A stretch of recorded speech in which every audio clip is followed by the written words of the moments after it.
اب چونکہ اللہ کا ایک طریقہ ہے صورتوں میں کہ جو مرکزی ٹاپک ہوتا ہے جس کی بنیاد پہ صورت کا نام بھی ہوتا ہے، اینڈ پہ جا کے وہ مضمون دوبارہ واپس آ جاتا ہے. تو یہ سورۃ النساء تھی، عورتوں کے حقوق کی بات تھی، اور خصوصاً اس میں وراثت کے قوانین شروع میں آئے تھے کہ عورتوں کو وراثت میں حصہ دینا ہے.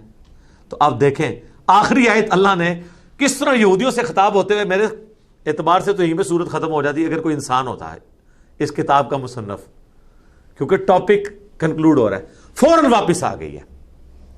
اس لیے کہ اللہ تعالیٰ کا ایک خطبے کا سٹائل ہے کہ بات جہاں سے شروع ہوئی تھی واپس لے کے آؤں گا. ایک مسئلہ کلالہ کا پوچھا گیا تھا، یہ آیت ہم آلریڈی کور کر چکے ہیں سورۃ النساء کے دوسرے رکوع میں جب میں نے وراثت کے قوانین بتائے تھے، اور درجنوں احادیث میں نے ایک ایک کر کے ڈسپلے کر کے وراثت کیلکولیٹ کرنے کا طریقہ آپ لکھیں یوٹیوب پہ، وہ کلپ الگ سے بھی ہم نے اپلوڈ کیا ہے، اس میں آیت کور تھی، اس لیے میں اسے جلدی جلدی کور کر دیتا ہوں. یستفتونک، اے نبی آپ سے فتویٰ یہ پوچھتے ہیں، قل اللہ یفتیکم فی الکلالہ، تو تم فرماؤ اللہ تمہیں فتویٰ دیتا ہے کلالہ کے بارے میں. سر یہ جو خوش نصیبی ہے اسی کے لیے ہے جو رسول اللہ کے زمانے میں ہے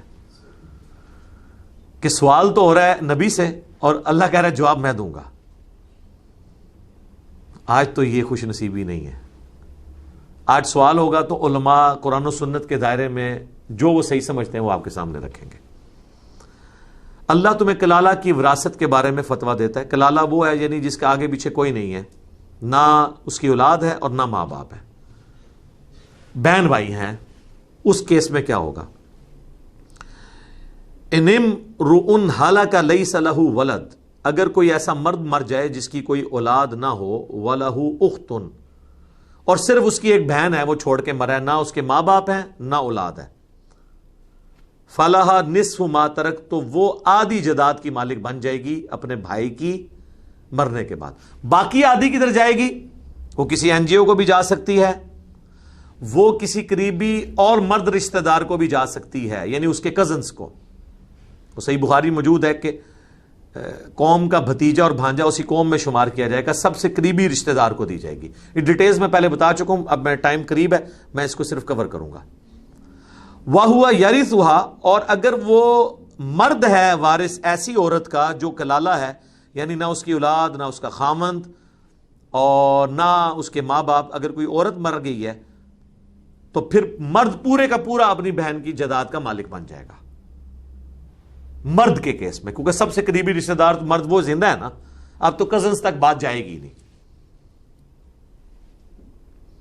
إِن لَمْ يَكُنْ لَهَا وَلَدٌ، اگر اس کی اولاد نہیں ہے اس عورت کی، فَإِن كَانَتْ اثْنَتَيْنِ فَلَهُمَا الثُّلُثَانِ مِمَّا تَرَكَ، اور اگر دو بہنیں ہوں کسی مرنے والے کی جس کی نہ اولاد ہے نہ بیوی ہے نہ ماں باپ ہیں، تو 2/3 ملے گا اس کی بہنوں کو، 1/3 پھر قریبی کسی مرد رشتہ دار کو مل جائے گا، 2/3 مال ان دو بہنوں میں تقسیم ہوگا.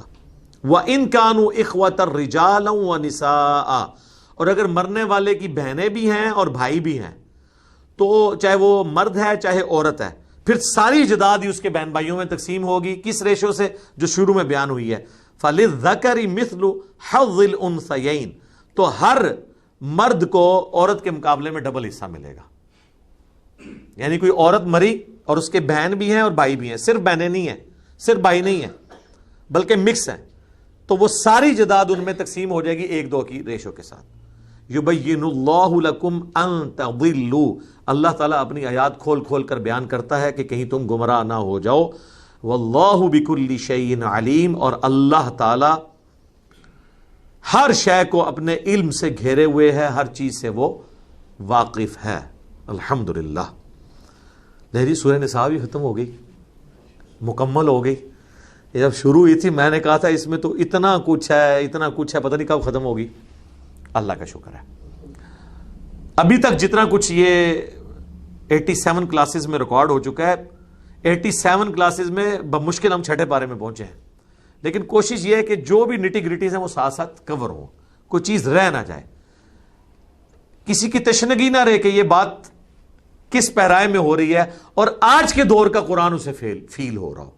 یہ کوشش ہوتی ہے کہ ہر اینگل سے چیزوں کو کور کیا جائے. اللہ تعالیٰ سے دعا ہے جو حق بات میں نے کہی اللہ تعالیٰ ہمارے دلوں میں راسخ فرمائے.